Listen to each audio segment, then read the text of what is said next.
हाय, good afternoon. Market का पंचनामा में आप सबका स्वागत है। एक बढ़िया रिस्पाइट, हालांकि नीचे जो स्क्रीन पे दिख रहा होगा उसमें सिर्फ आपको एंड क्लोजिंग दिख रही होगी, पर इंट्राडे इंटरेस्टिंग था। मतलब आज ग्लोबल समीकरण ऐसे थे, थोड़ा सा कॉशियस अंडरटोन था, क्योंकि बहुत बड़े बड़े ग्लोबल इवेंट सामने खड़े हैं और उसमें सबसे इंपॉर्टेंट यूएस प्रेसिडेंशियल इलेक्शंस आज रात में जो होने हैं। तो उससे पहले कॉशियस अंडरटोन बनता था यूएस का और एशिया का। तो हम भी सदी हुई शुरुआत करी। कल के अच्छे खासे पेन वाले सेशन जब निफ्टी 300 पॉइंट से ज्यादा करेक्ट होकर बंद हुआ था, इंट्राडे में तो 488 पॉइंट गिरा था। तो उसके बाद आज कॉशियस की शुरुआत अपनी भी हुई, पर अचानक एक समय दबाव गहराया। 150 पॉइंट दबाव के साथ फिर निफ्टी ट्रेड कर रहा था एक समय। पर ये समय होगा 1:15 से 1:45 के आसपास का, क्योंकि उस टाइम पे मैं ऑन एयर था, मेरे ख्याल से हाँ 1:30 के आसपास का। वो 150 पॉइंट निफ्टी नीचे 842 आज के लोज छुए थे। कल छुए थे 816 के, आज 842 तक गया और वहां से अचानक तगड़ा कवरिंग का मूव कहना चाहिए। अब आज शाम का डेटा बताएगा क्लैरिटी के साथ, लेकिन कवरिंग और कुछ फ्रेश बाइंग हुई हो तो कवरिंग तो है ही है और वैल्यू बाइंग हो रही होगी। बैंक्स ने एकदम से मोमेंटम लीड करा, मतलब एकदम रॉकेट हो गया बैंक। मस्त कवरिंग के मूव्स आए और उसने निफ्टी को भी और फिर जनरल मार्केट का भी मूड सुधार दिया। और एक बात थी कि बैंक्स एटलीस्ट वीजा-वी निफ्टी एक स्टेप बेहतर दिख रहे थे, गिर भी कम रहे थे। आज उसी पॉकेट ने बहुत तगड़ा थ्रस्ट जनरेट करा। उसके बाद निफ्टी में इंप्रूवमेंट आया। ब्रेथ शुरुआत में नहीं सुधरी बाजार की, ऐसे वैसा लगा लार्जली लार्ज कैप्स में कवरिंग के मूव्स हैं, पर इवेंचुअली फिर ब्रेथ भी सुधरती चली गई। जब वो स्पाइरल आया था, जो तगड़ा मूव आया था, जब रॉकेट बने थे, तो उस टाइम में प्रिसाइजली 1 for 1 का एडवांस डिक्लाइन था। फिर उसके बाद इवेंचुअली पूरा मार्केट सुधरा है और एडवांस ब्रेथ भी इंप्रूव होती हुई नजर आई। क्या हुआ होगा अब क्या है, फंडामेंटल ज्ञान तो आदमी कहीं से भी बटोर लेता है इवेंट की प्ले आउट होने के बाद, पर लॉजिकली हुआ ये होगा कि हम बहुत ज्यादा वैसे ही पिटाई झेल चुके हैं। कल के लोज पे हम 2.5 से 9.5% तक करेक्ट हो चुके हैं और शायद भाव में सब कुछ था और एक बड़ा इवेंट सामने खड़ा था। एक बाइनरी इवेंट है, कल सुबह अपडेट आ रहे होंगे, तो शायद उस इवेंट से पहले थोड़े कवरिंग के मूव्स आए। कल सुबह दरअसल हम लोग जब चर्चा कर रहे होंगे तो आइडिया लगना शुरू हो रहा होगा कि यूएस प्रेसिडेंशियल इलेक्शंस में कमला का कमल खिला है या ट्रंप का ट्रम्पेट बजा है। तो शायद उस बड़े इवेंट से पहले कवरिंग के मूव्स हैं जिसने आज तो ड्राइव कर दिया। अब कोई भी व्यू बनाना बाजार में बड़ा मुश्किल है इस समय, क्योंकि इवेंट्स बहुत बड़े हैं। Let's approach day by day. कल सुबह के क्यूज देखेंगे, कैसे ग्लोबली मार्केट्स रिएक्ट कर रहे हैं उस प्रेसिडेंशियल इलेक्शंस के आउटकम पे, उस पर सब कुछ डिपेंडेंट होगा। तो इसीलिए लेट्स वेट एंड वॉच, क्योंकि कल क्या हो जाएगा, कल वेडनेसडे हो जाएगा, थर्सडे शाम को यूएस फेड का डिसीजन सामने आ जाएगा, फ्राइडे तक पता चल जाएगा ये चाइना की जो लेजिस्लेटिव बॉडी की 5 दिन की बैठक चल रही थी, किस तरह के स्टिमुलस आने वाले हैं, सब सामने आ रहा होगा। उधर एसबीआई के नंबर्स आ रहे होंगे फ्राइडे को, मतलब बहुत कुछ है। तो बहुत ज्यादा कैरिड अवे नहीं होना है स्क्रीन को देख के। हाँ, अच्छा लग रहा है, इसमें कोई शक नहीं। इंटरेस्टिंग, वो 24,800 के स्तर इंपॉर्टेंट थे मोटा मोटी, उसकी सैंक्टिटी को मेंटेन करा है फिलहाल।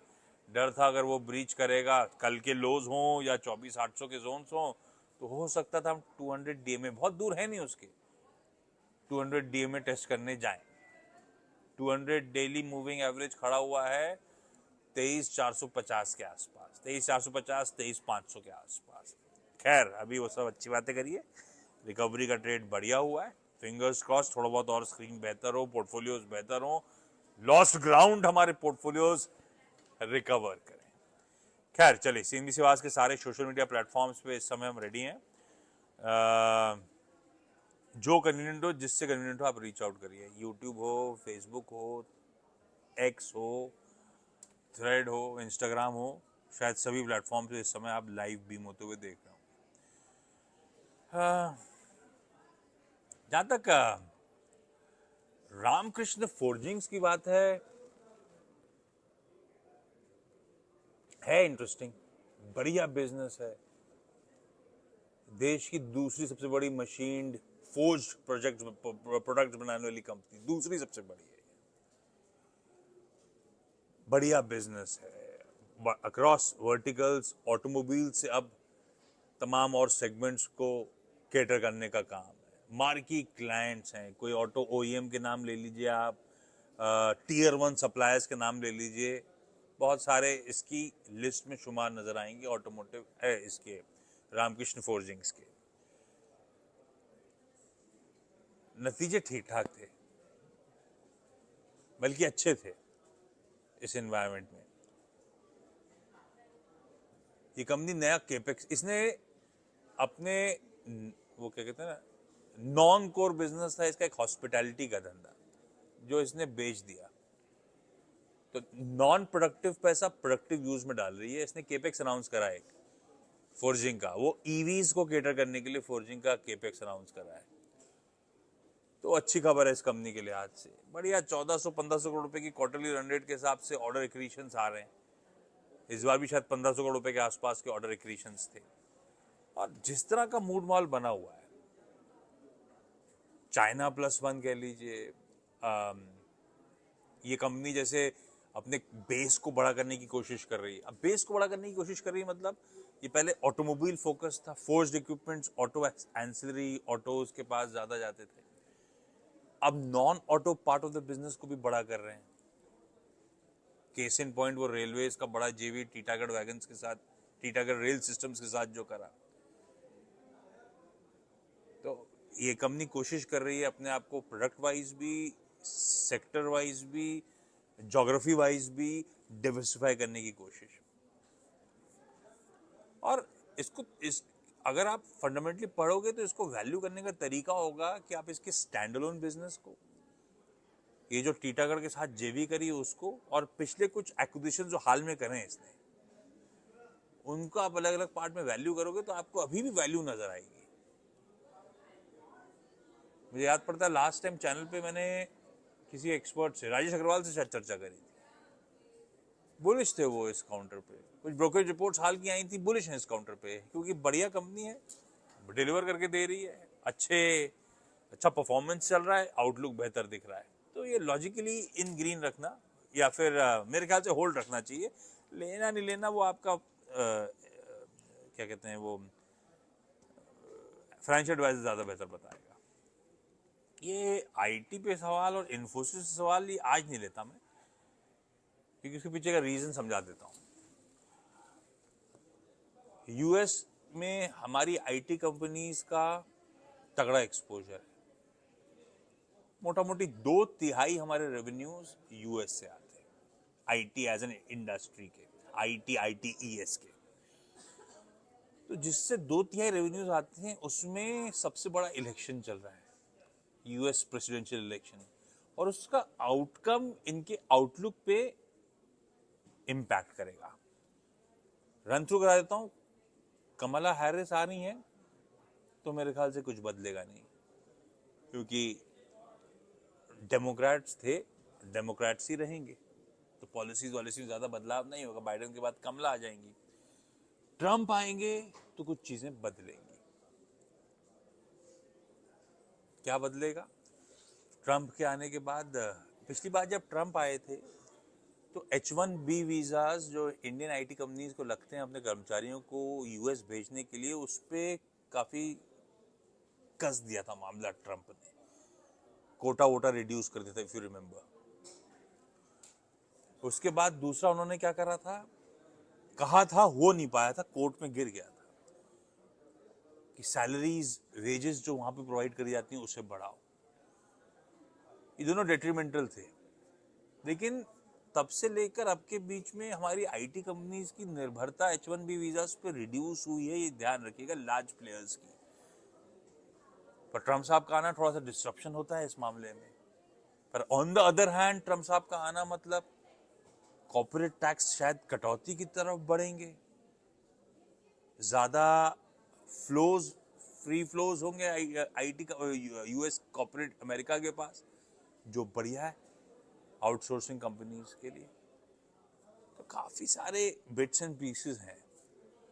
एक बार वो इलेक्शन का आउटकम आ जाए तो थोड़ा सा नियर टर्म ट्रेजेक्टरी क्लियर होगी, और एक चीज क्लियर होगी, एक ओवरहैंग छटेगा। इस बार के जब सीजन की रिपोर्ट्स आई थी, सीजन की रिपोर्ट का मतलब मेरा है Q2 की जब प्रीव्यूज आए थे, तो एक बात मेंशन थी कि एक बार यूएस के इलेक्शंस खत्म हो जाएंगे तो शायद सीईओज सीटीओज वापस स्पेंडिंग के मूड में आएंगे। अभी हाथ खींचे हुए हैं उन लोगों ने, क्योंकि इलेक्शन सर पे खड़ा था। सीटीओ से मतलब है चीफ टेक्नोलॉजी ऑफिसर, जो कि जनरली आउटसोर्सिंग के कॉल्स देते हैं बड़ी कंपनीज में। तो एक बार वो आउटकम आने देते हैं, फिर देखते हैं। बाकी तो फंडामेंटल कुछ बदला है नहीं इन कंपनीज का। इन्वायरमेंट बदलता हुआ शायद नजर आएगा, इसीलिए मैंने मेंशन करा। खैर, ये थोड़ा सा क्वेस्ट कॉर्प के लिए ना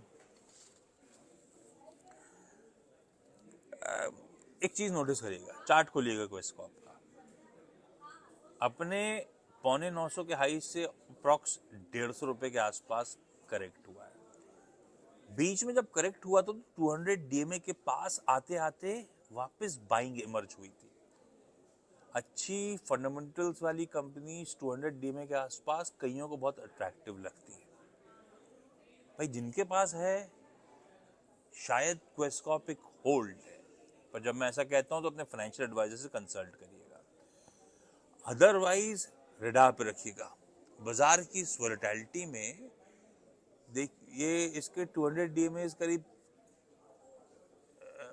मैं अपने एक सिस्टम में देख के बताता हूँ, क्योंकि मेरा सिस्टम बहुत एक्यूरेट नहीं होता है। आप लोग अपना चेक करिएगा, लेकिन शायद 650 650 के आसपास वो आंकड़ा बैठ रहा है। तो गिरावट में फिर अच्छी स्टॉक्स को एक्यूमुलेट करने का मन। अच्छा स्टॉक इसलिए कह रहा हूं, Q2 के नंबर्स अच्छे आए थे।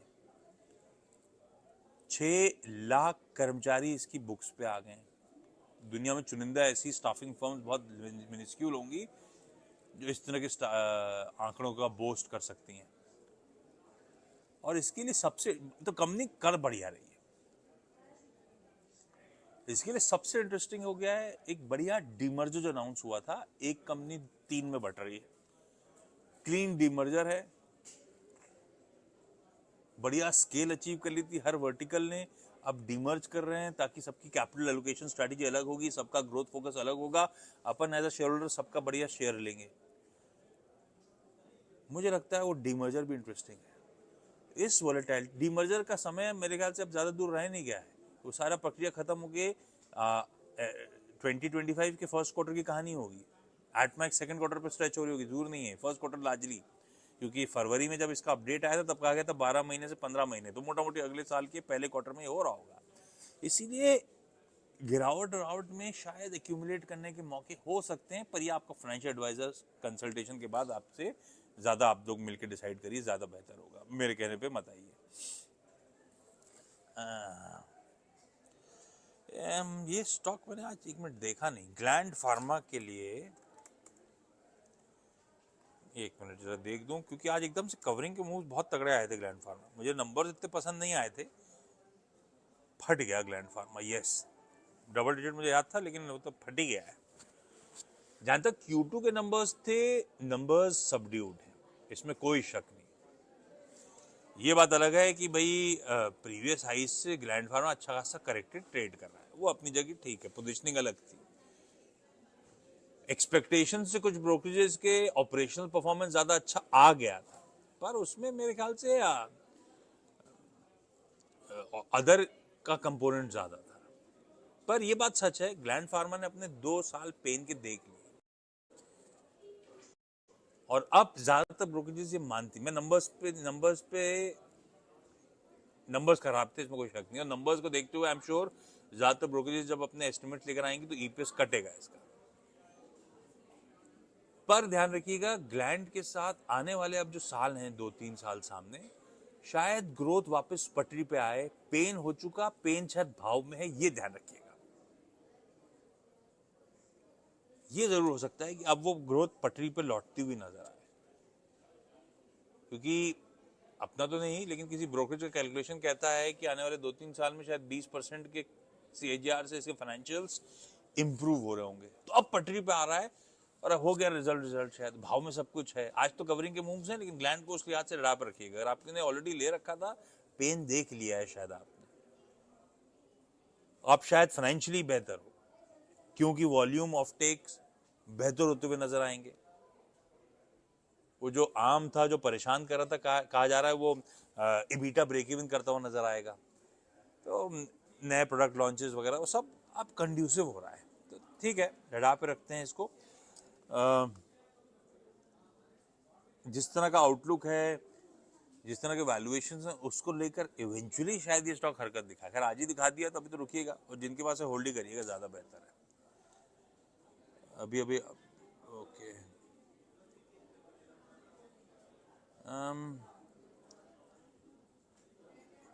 चलिए, Cholamandalam investment and finance company है बढ़िया, बढ़िया डिवर्सिफाइड बिजनेस है। व्हीकल फाइनेंसिंग से उभरते उभरते अब बहुत सारे अलग वर्टिकल्स में, जिसको लेकर बाजार बुलिश है कि अब ग्रोथ डिवर्सिफाई होगी, और जो नए वर्टिकल्स में इस कंपनी ने एंटर करा है वो बढ़िया ग्रोथ डिलीवर करते हुए नजर आएंगे। और अब वो जो नए बिजनेसेस हैं वो इसकी ग्रोथ को लार्जली लीड करते हुए नजर आएंगे। तो अच्छी पेडिग्री है चोलामंडलम इन्वेस्टमेंट। अगर आपने ये सोच के रख रखा है, मैंने अभी फाइनेंशियल्स इस समय कनेक्ट नहीं दिमाग में मेरे, नहीं तो मैं उस पर आता, लेकिन अगर लॉन्ग टर्म के लिए लेके रख रखा है, मुझे नहीं लगता कोई भी कंसर्न होगा। ये जो नियर टर्म पेन का डर है ना, इसकी डिवर्सिफाइड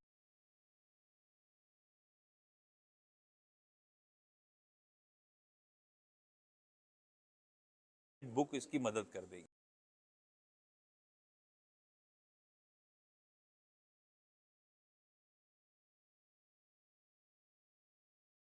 इसके नए बिजनेसेस जो हैं, जिसमें एक्सपेक्टेड ग्रोथ पिकअप हो रही होगी, वो इसको बेहतर प्लेस रखते हैं इसके पीयर्स से।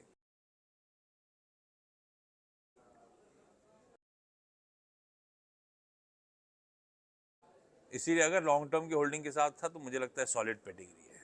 ये तो वॉलेटिलिटी में घबराने का नहीं है, शायद उस तरह की पेडिग्री के स्टॉक्स हैं कि कल को अगर ठंडे पड़ते हैं ज़्यादा तो शायद अच्छी क्वालिटी सस्ते भाव में मिल रही होगी, उसको उस माइंडसेट के साथ अप्रोच करना बेहतर है। चलिए इस नोट पर आज को समेटते हैं। कल इंटरेस्टिंग दिन खड़ा है सामने, उसकी तैयारी करिए। कल एक बढ़िया बाइनरी इवेंट होगा, पता नहीं वो आउटकम कब तक आता है अपने पास, क्योंकि सुबह जब लौट के आए होंगे अपन लोग तब तक वोट तो डल चुके होंगे। अगर तो लैंडस्लाइड टाइप मामला है, जो कि अनलाइकली अभी दिखता है, अगर है तो कुछ ही घंटों में वो आपके सामने तस्वीर क्लियर हो जाएगी। कुछ स्विंग स्टेट्स में अगर मामला फंस रहा होगा, रिकाउंटिंग की बात हो रही होगी, तो कुछ दिन लग सकते हैं और कुछ हफ्ते लग सकते हैं अगर ये मामला और फंस रहा और कोर्ट केसेस में फंस जाए तो आउटकम पता नहीं, लेकिन हो सकता है कल सुबह तस्वीर में क्लैरिटी आनी शुरू हो, और हो सकता है कल ही वो आउटकम सामने आए। तो एनीबडी इज गेस, लेकिन कल इंटरेस्टिंग दिन के लिए ब्रेसअप करिए, आज बढ़िया रिस्पाइट एंजॉय करिए। कल फिर आपसे 3:30 बजे अपन इस मार्केट के पंचनामे में वापस मुलाकात करेंगे। सी